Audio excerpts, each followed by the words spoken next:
Oy intim gimnastika yordam bermaydi, foydasi yo'q, bar plastika qilish kerak degan gaplar o'zi aslida dangasa ayollarning bir bahonasi hisoblanadi. Intim gimnastika deganda bu nafaqat qin, balkim umumiy qilib olganda chanoq tubi mushaklarini baquvvatlashtirish, ya'ni ularni o'ziga bo'ysundirish, ishlatish, toraytirish. Bu nafaqat ayollarga, erkaklar ham uchun kerakli intim gimnastikalar hisoblanadi. Bular asosan xalq tilida kegel mashqlari deyiladi va ayollarimizda shunaqa noto'g'ri tushuncha bor. Plastikadan keyin bo'ldi, shunaqa mashqlar qilmasa ham bo'ladi. Menga murojaat qilgan patsientlarning ichida masalan plastikadan keyin ham masalan baribir CD usha olmaslik holati bo'lgan yoki baribirga ham ich qotishlar kuzatilgan va hokazo. Bu albatta plastikaning turiga qaraladi va yoshga qarash kerak. Masalan, yosh katta ayollarda men plastika qilsa ham mushaklar bo'sh bo'lsa, baribir ushamaydi va albatta CD quv bo'shashadi yoki mana shu CD tuta olmaslik holatlari kuzatilishi mumkin. Ayolimizda qin devorlari bo'shashgan holati bo'lsa yoki bachadon bo'yni yoki bachadonni o'zi pastlagan bo'lsa, men sizga operatsiya deyilganda ham baribirga intim gimnastikani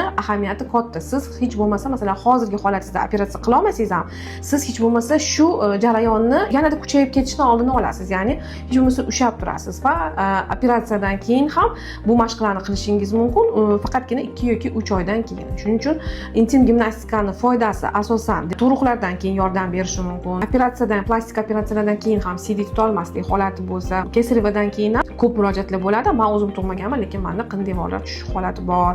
CD usha olmayman. Shu holatlarda ham yaxshi yordam beradi. Faqatgina bitta kamchiligimi, uni doimiy qilib turish kerak. Ya'ni siz bir oy qildingiz, bo'ldi, yaxshi bo'lib ketdi degani emas. Siz doimiy qilishingiz kerak va shu narsaga o'zingizni o'rgatishingiz kerak. Ya'ni mana ertalab turib yuzingizni yuvasizmi, mana o'sha paytdan ozgina gimnastika qilib oling.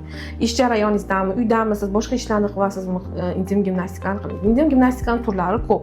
Faqatgina bu yotib yoki определённый qanaqadir usloviyada qilinadigan holat emas. Oddiy o'tirganingizda ham qilishingiz mumkin, uy yumushlarini qilayotganda ham qilishingiz mumkin, hattoki hojatxonaga borganingizda ham kegel mashqlarini qilib turishingiz mumkin bo'ladi. Mana ayni CD chiqarayotgan paytda to'liq CDni to'xtatish kerak bo'ladi, yana qo'yib yuborish kerak bo'ladi, yana tutish kerak bo'ladi, yana qo'yib yuborish kerak bo'ladi. Ana o'shanda bizdagi qinda sfinkterlar ham ishlaydi, CD yo'lidagi qinni mushaklari ham ozgina ishga tushadi.